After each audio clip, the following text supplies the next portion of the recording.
Bonjour à tous, on se retrouve dans cette vidéo. Cette semaine, Apple a annoncé des nouveaux produits. On fait un petit récap rapide de tous ces produits-là, mais aussi on verra ceux de Google et de Samsung. Côté Google, eh bien c'est le Pixel 10a qui est sorti. Côté caractéristiques, je ne vais faire que les nouveautés puisque tout le reste est identique au 9a et je ferai la même chose pour les prochains produits. On va retrouver un écran légèrement plus lumineux puisqu'il passe de 1800 à 2000 nits. La charge sans fil passe de 7,5 à 10 watts, une évolution de dingue. Il fera 3 grammes de moins, je pense que c'était important de le préciser. Côté coloris, il y a des nouveautés, je vous les mets en image. Côté connectivité, eh bien c'est là qu'il y a le plus de nouveautés puisque on a le Bluetooth 6 et on a aussi les appels satellites pour les appels d'urgence. Par contre, on conserve le Wi-Fi 6E. Voilà pour les Pixel 10a, rien de plus en nouveauté.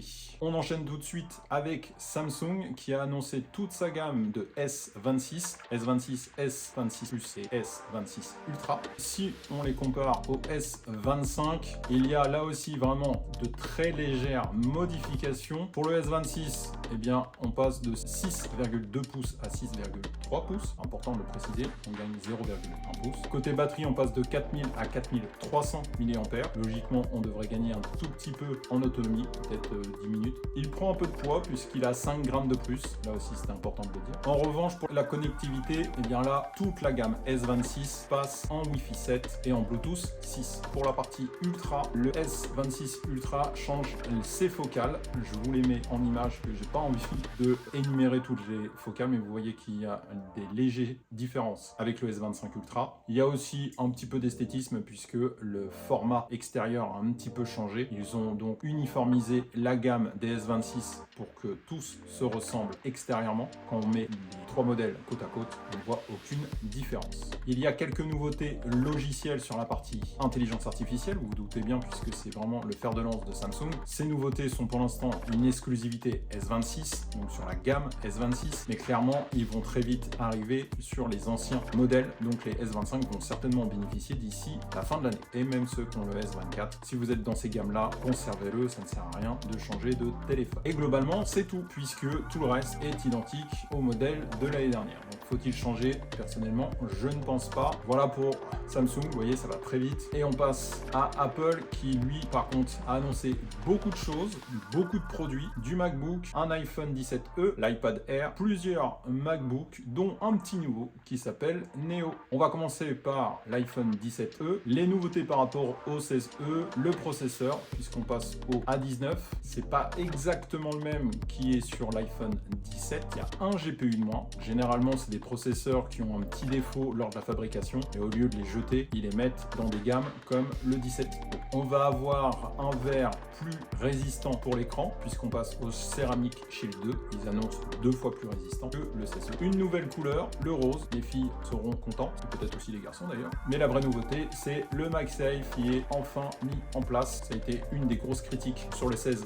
Pour rappel, le 16e pouvait se charger sans fil, mais n'avait pas la solution MagSafe, donc la partie aimantée, qui permettait donc de l'associer aux différents accessoires de chez Apple. C'était un petit peu dommage pour l'autre toute petite nouveauté, c'est la partie stockage, puisque comme ses grands frères de la gamme 17, eh bien lui aussi commence à partir de 256 Go. Et comme ses grands frères, le prix n'augmente pas. Sincèrement, si vous avez un choix à faire entre le 16e et le 17e, je vous recommanderais le 17e. Et si éventuellement vous n'êtes pas forcément attiré par avoir impérativement du neuf, pour 100 ou 150 € de plus, vous pouvez avoir l'iPhone Air, puisque vous allez le trouver très certainement en occasion entre 800 et 900 €. Donc au lieu des 700 sur un 17e, vous aurez une puce plus puissante et forcément un design complètement différent. Côté iPad, et bien là aussi pas grand chose en termes de nouveautés. Bien sûr, la puce passe de M4 à M5, mais encore une fois, c'est pas exactement la même puce M5 que sur l'iPad Pro, puisqu'elle aura 2 CPU en moins et un GPU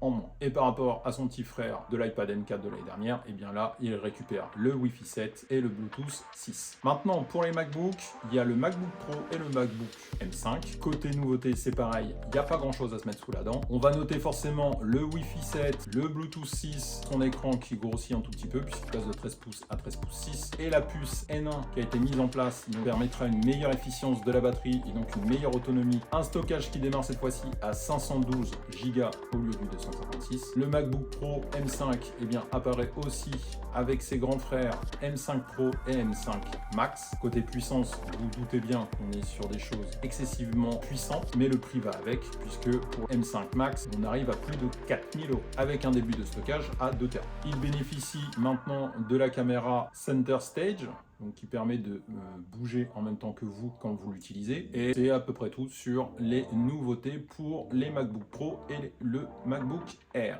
Maintenant, le petit dernier, le MacBook Neo, c'est un entrée de gamme. Donc, qui dit entrée de gamme dit faut faire des concessions, surtout pour le prix, qui est quand même intéressant. La première concession, eh bien, c'est sur la puce, puisqu'on n'aura pas une puce M, mais une puce A18 Pro qui sera mis à l'intérieur. Donc, même pas la 19 Pro qu'on trouve sur l'iPhone 17 Pro, et bien celui du 16 Pro. Il commencera avec un stockage de 256 Go, un écran de 13 pouces, pas de Thunderbolt, ça sera uniquement de l'USB-C, mais avec des vitesses USB 3 et USB 2. Côté couleur, et bien là il y a du rose et il y a du jaune, donc vous pourrez facilement trouver une couleur qui vous convient, en plus des couleurs un peu plus classiques comme l'argent et l'indigo, donc le bleu qu'on a déjà retrouvé dans d'autres gammes chez Apple. Côté connectivité, et bien là, on fait l'impasse sur le Wi-Fi 7 pour rester sur le Wi-Fi 6. En revanche, il bénéficie du Bluetooth 6. Pour le prix, je trouve que ça reste un bon compromis. J'attends de voir les autres youtubeurs quand ils feront les tests sur ce modèle pour voir si vraiment il est assez performant. Ça peut convenir à des étudiants ou à des personnes qui n'ont pas un gros besoin à consommer, notamment pour du montage vidéo ou des choses autres qui demandent beaucoup de puissance. Donc j'ai fait le tour sur l'iPad, sur l'iPhone, sur les MacBooks. Il reste les écrans. Les studios display ont été mis à jour. Donc bye bye le Pro Display XDR qui sera remplacé directement par le Studio Display XDR qui reprend donc le même gamme, et donc ce qui fait qu'il y a énormément d'évolution puisque le Pro Display était de 2019. Donc là il y a 7 ans d'écart. Il est évident qu'il y a pas mal de technologies qui changent. La taille, il reste en 27 pouces au lieu du 32. Une luminosité en HDR qui va être poussée à plus de 2000. Alors qu'avant c'était 1600. On passe sur une qualité supérieure, puisque là on est sur du mini LED. Le taux de rafraîchissement 120 Hz. Une caméra avant 12 mégas Center Stage et Desk View. Donc ça vous permettra aussi de montrer votre bureau, donc votre clavier, ou si vous avez quelque chose à présenter directement à même votre bureau. Il intègre du Thunderbolt 5 et le prix lui aussi est élevé puisqu'il est à 3500 €. Pour Apple, c'était l'occasion aussi de proposer un autre écran, le Studio Display, tout simple. Donc on va dire l'entrée de gamme, si on peut dire, qui reprend quant à lui beaucoup d'éléments qui sont déjà présents dans l'ancien Studio Display, mais qui datent seulement de 2022. Donc forcément les technologies ont moins évolué. Il récupère lui aussi la caméra de 12 mégapixels avec le Center Stage et le Desk View. Il récupère l'audio spatial. Il passe en Thunderbolt 5 au lieu du 3. Par contre, côté prix, eh bien là aussi un tout petit peu moins cher puisqu'on est à 1700, donc quasiment du moitié prix par rapport au display XDR. Voilà pour les nouveautés de chez Apple, et on passe aux toutes dernières, celle qui date du 5 mars, le Nothing 4A et 4 Pro.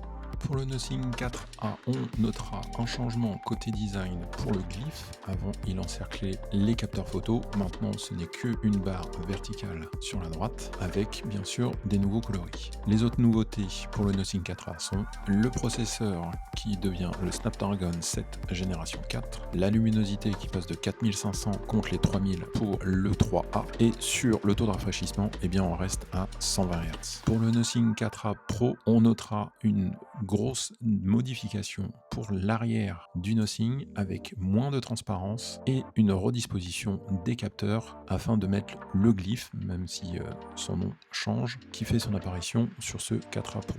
Les autres nouveautés pour le 4A Pro sont le processeur Snapdragon 7 génération 4 comme le 4A, la batterie aura quelques milliampères de plus, la protection contre la poussière est meilleure puisqu'on passe en IP65, la caméra frontale en revanche elle perd de 32 à 50 mégapixels, la luminosité elle passe à 50 000 nits contre 3000 avant, et le taux de rafraîchissement passe à 144 Hz. Merci à tous d'avoir suivi cette vidéo jusqu'au bout, et n'hésitez pas à vous connecter à ma chaîne Côté Sport, une vidéo tous les mois sur ma préparation Aerox. On se dit à bientôt pour une prochaine vidéo tech. Bonne fin de semaine et bon week-end à tous.